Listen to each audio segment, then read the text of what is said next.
Bonsoir chers amis et bienvenue dans votre émission Impact 19h, votre rendez-vous du vendredi soir. Voilà un rendez-vous où nous sommes nourris par l'espérance, nous sommes joyeux de nous rapprocher davantage de Jésus-Christ.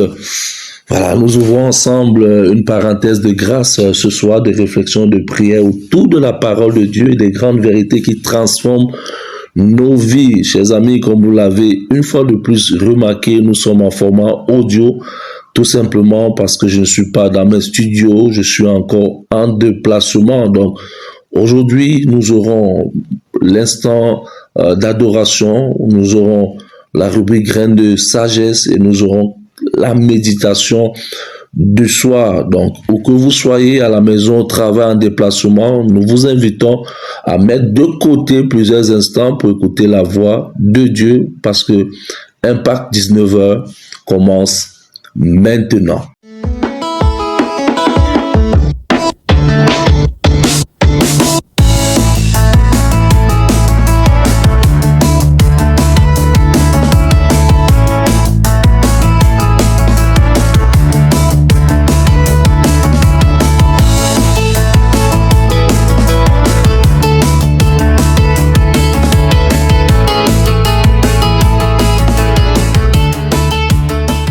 Oui, chers amis, nous arrivons comme ça à la première rubrique de notre émission, la rubrique appelée Instant d'adoration.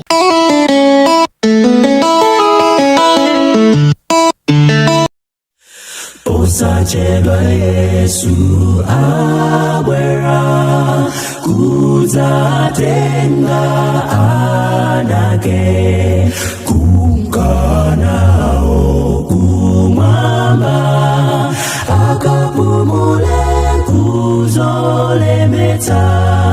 Come, come, come, come, welcome home.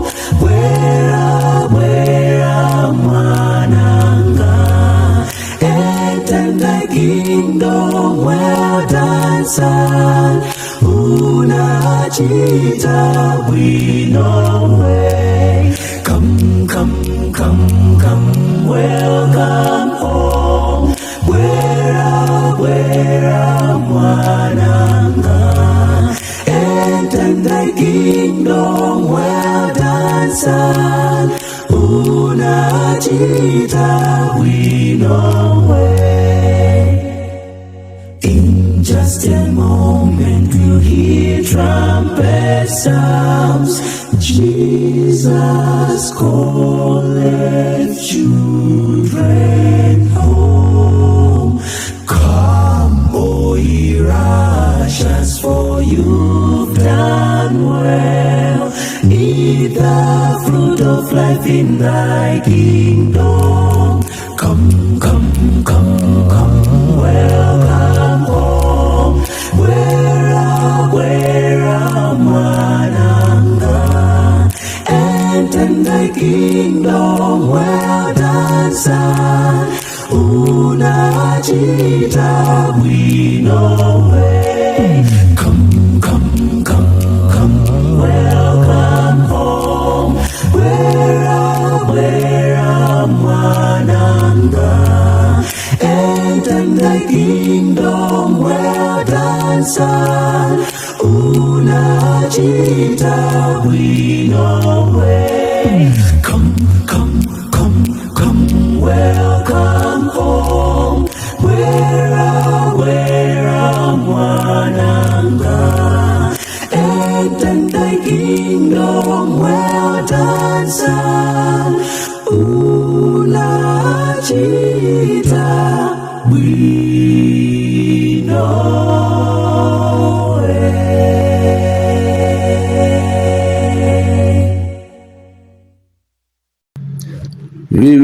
Oui, nous disons merci au Seigneur pour cette louange, pour ce cantique à son honneur. Voilà, chers amis, nous arrivons comme ça à une nouvelle rubrique, la rubrique appelée Graines de sagesse.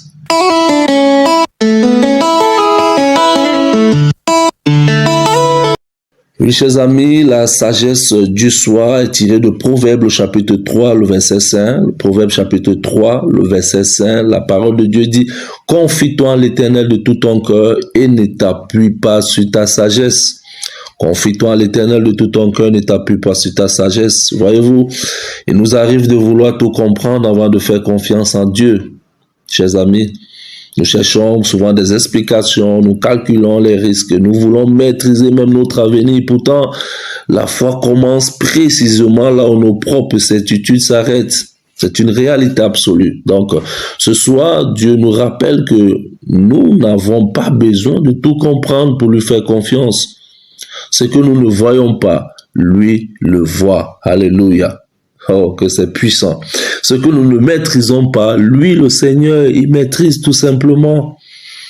Donc, ne laisse pas les inquiétudes de cette journée envahir ta vie, cher ami. Remets entre les mains de Dieu tes projets, remets entre les mains de Dieu tes difficultés, ta famille, ton travail, et même les questions auxquelles tu n'as pas encore de réponse. Donc, voilà, quand je ne comprends pas le chemin, je peux toujours faire confiance à celui qui le connaît, à savoir l'Éternel, notre Dieu. Voilà, que l'Éternel bénisse cette sagesse. Oui, nous sommes arrivés comme ça à une prochaine rubrique, la rubrique appelée « Message de vie ».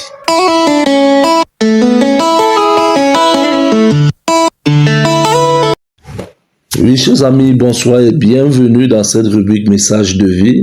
La méditation est intitulée « Si Dieu est riche, pourquoi les chrétiens semblent-ils être les plus pauvres ?» Si Dieu est riche, pourquoi les chrétiens semblent-ils être les plus pauvres? Nous allons lire dans 2 Corinthiens, le chapitre 8, le verset 9, la Bible dit, 2 Corinthiens, chapitre 8, le verset 9, « Car vous connaissez la grâce de notre Seigneur Jésus-Christ, qui pour vous s'est fait pauvre, de riche qu'il était, afin que par sa pauvreté, vous fussiez enrichis. » Une question que vient souvent dans l'esprit de beaucoup de personnes, chers amis. Si Dieu est propriétaire de l'or et de l'argent, s'il possède toutes les richesses de l'univers, pourquoi certains de ses enfants vivent-ils dans les besoins? Pourquoi des chrétiens fidèles prient-ils pour avoir leur pain quotidien? Pourquoi certains serviteurs de Dieu connaissent-ils des difficultés financières? Pourquoi des familles chrétiennes traversent-elles des périodes de pauvreté alors que leur Père céleste est infiniment riche? Pourquoi les familles des pasteurs souffrent-elles? Pourquoi? En tant que chrétien, alors que notre Dieu, c'est lui qui a de l'or, c'est lui qui a l'argent, c'est lui qui a toutes ces choses. Pourquoi?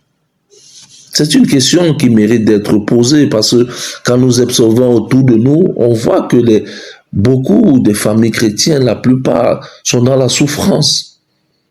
C'est eux qui prient, c'est eux qui jeûnent, mais c'est eux qui mendient encore le pain. C'est eux qui sont encore en train de chercher le pain quotidien tous les jours, dans la difficulté. Donc c'est une question qui mérite d'être posée. Mais vous savez, avant de demander pourquoi Dieu ne donne-t-il pas davantage, ou ne me donne-t-il pas davantage, ou n'ouvre pas des ouvertures aussi pour moi, il faut poser une question plus profonde. Qu'est-ce que Dieu considère réellement comme une richesse?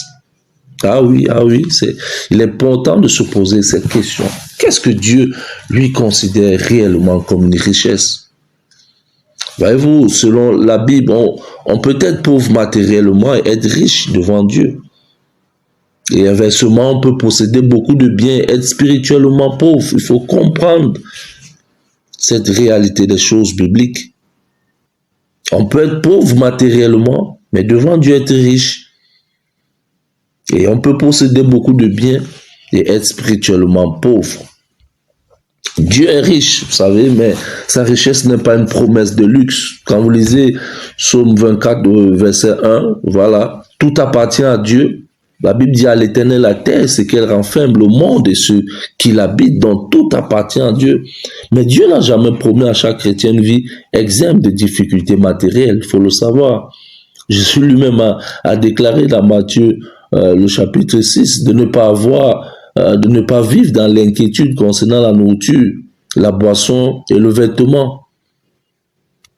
Donc, voyez-vous, la foi chrétienne n'est donc pas un contrat disant « je crois en Dieu, donc je serai forcément riche ». Donc, la foi nous enseigne plutôt « je crois en Dieu ».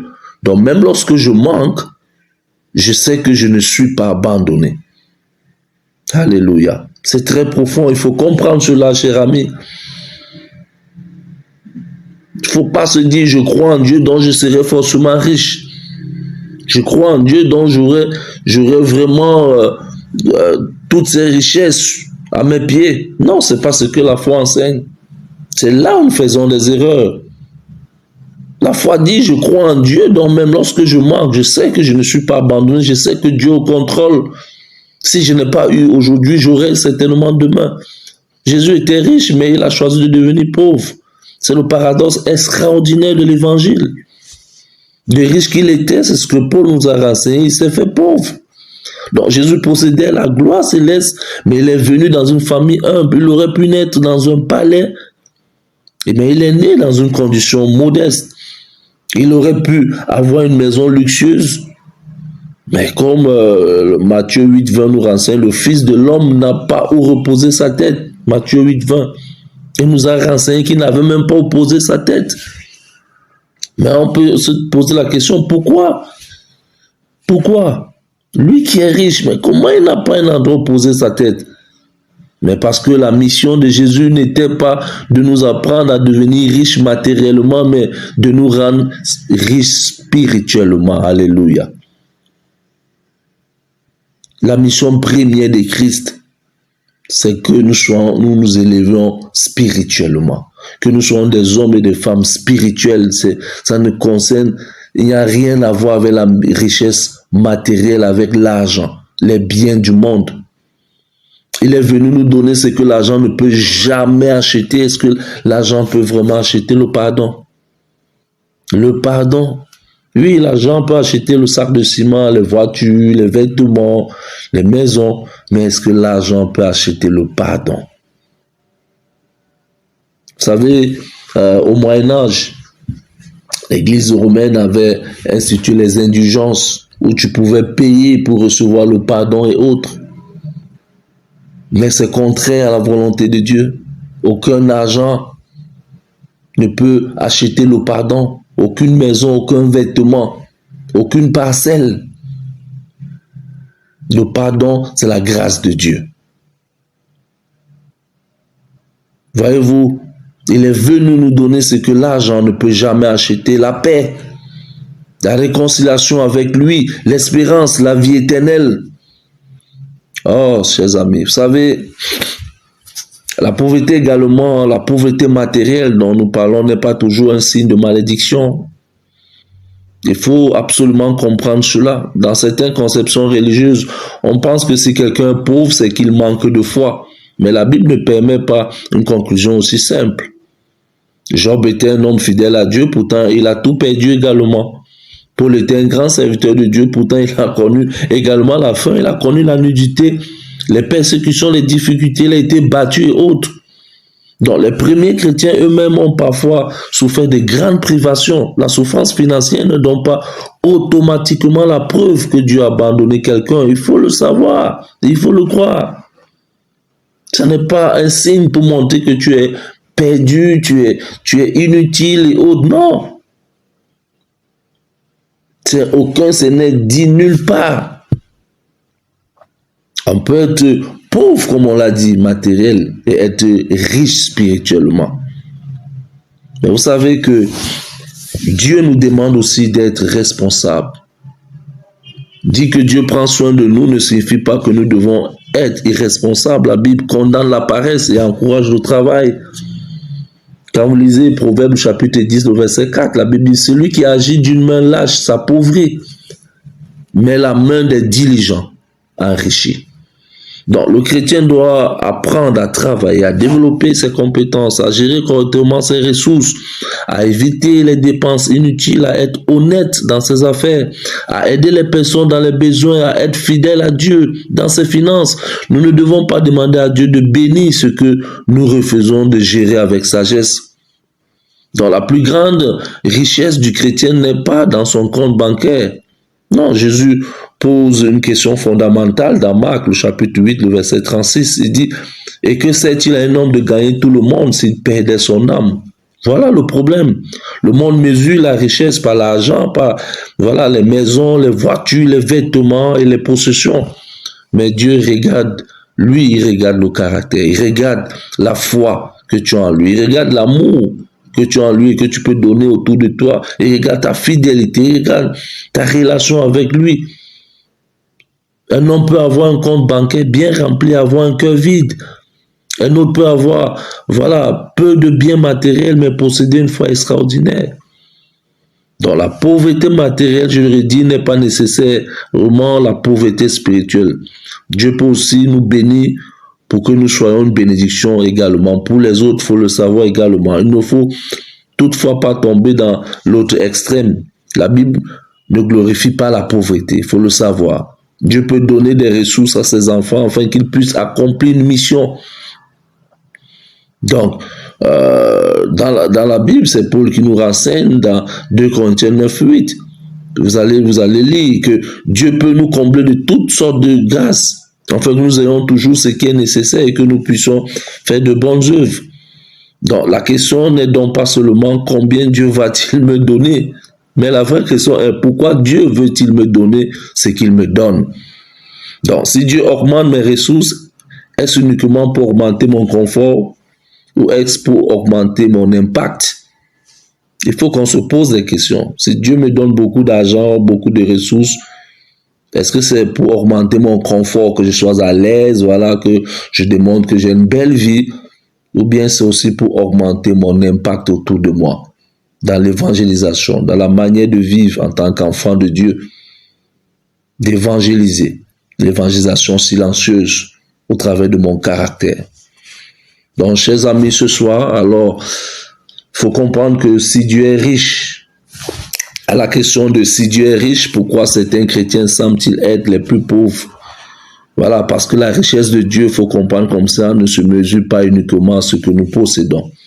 Dieu ne nous a jamais promis que tous ses enfants seraient millionnaires, mais il nous a promis quelque chose de beaucoup plus précieux, sa présence.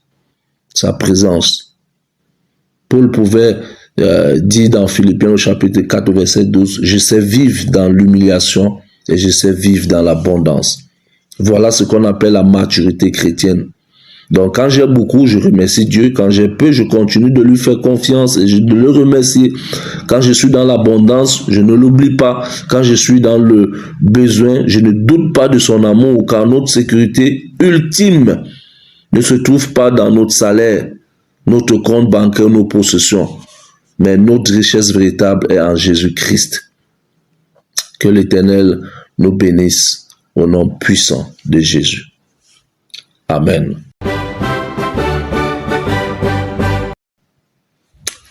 Voilà, chers amis, nous arrivons comme ça à la dernière rubrique, la rubrique appelée « Cœur en prière ».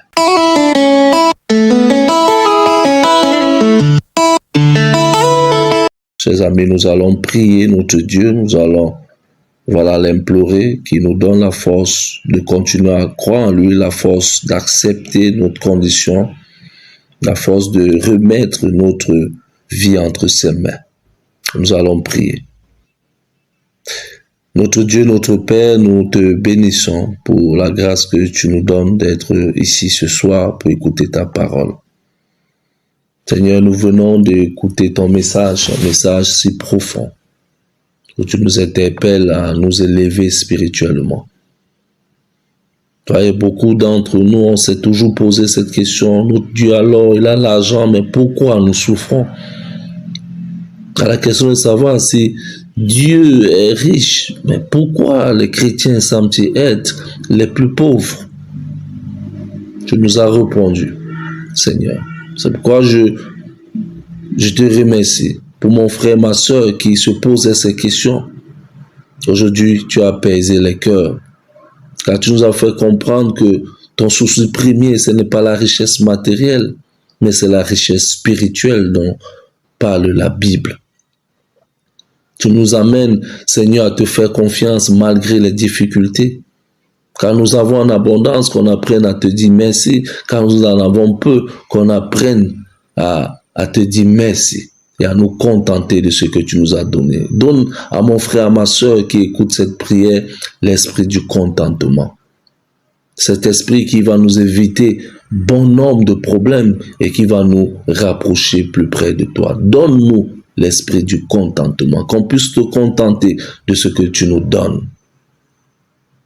Père éternel, nous te glorifions pour ce soir. Bénis ce frère, bénis cette sœur qui a écouté cette parole. Au nom puissant de Jésus-Christ. Amen.